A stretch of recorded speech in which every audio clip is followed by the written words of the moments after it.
Que faisait-elle de 8 h du matin à 8 h du soir? C'est la question que se pose Virginia Woolf dans les années 1920. Que faisaient les femmes?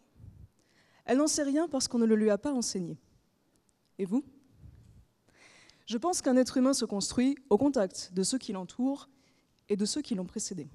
Mais si c'est bien le cas, alors l'histoire telle qu'on l'enseigne aujourd'hui a une lacune. Elle ne rend compte que de la moitié de l'expérience humaine. Que faisaient les femmes? La promotion de l'égalité filles-garçons est une des missions fondamentales de l'école. Ça passe notamment par la lutte contre les stéréotypes de genre, l'un d'entre eux étant que les femmes ont été absentes de l'histoire.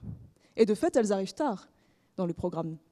Elles arrivent en 4e au collège, en 1re au lycée, comme si c'était là un sujet qui ne pouvait se traiter que comme un approfondissement. Nous n'enseignons pas une histoire mixte. C'est pourtant possible et surtout essentiel.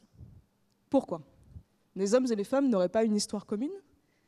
Eh bien, pas exactement.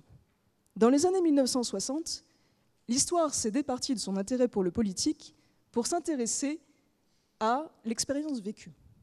Les femmes sont alors devenues un objet d'histoire, ce que les historiennes américaines ont traduit par un néologisme. Her story. History, l'histoire telle qu'on l'avait faite jusqu'alors, serait en fait his story, son histoire à lui. Il nous manquait her story, son histoire à elle. Un exemple, la Renaissance, ce moment d'élargissement des horizons. Mais pour qui? Pas pour les femmes, qui voient au contraire se resserrer autour d'elles les structures de contrôle familial et social.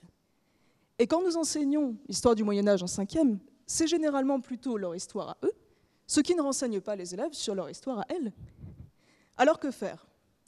Faut-il doubler le programme d'histoire? Je ne pense pas. J'ai choisi de travailler sur le Moyen-Âge pour prouver que même cette période, où nous ne disposons pourtant pas beaucoup de paroles de femmes, peut être enseignée de façon mixte. La littérature courtoise reflète une vision d'homme. Les actes de clercs aussi. Et on peut discuter leur légitimité à parler des femmes. 3 approches permettent un enseignement mixte de l'histoire. Le regard. À qui appartient le regard? La présence et l'absence. Les absences des femmes doivent être soulignées, doivent être problématisées, pour ne pas paraître naturelles. Les représentations. Que faisaient les femmes au Moyen-Âge? Eh bien, elles pouvaient être meunières ou boulangères. Mais pas reines de France, et mes élèves peuvent vous dire pourquoi. Je vous remercie.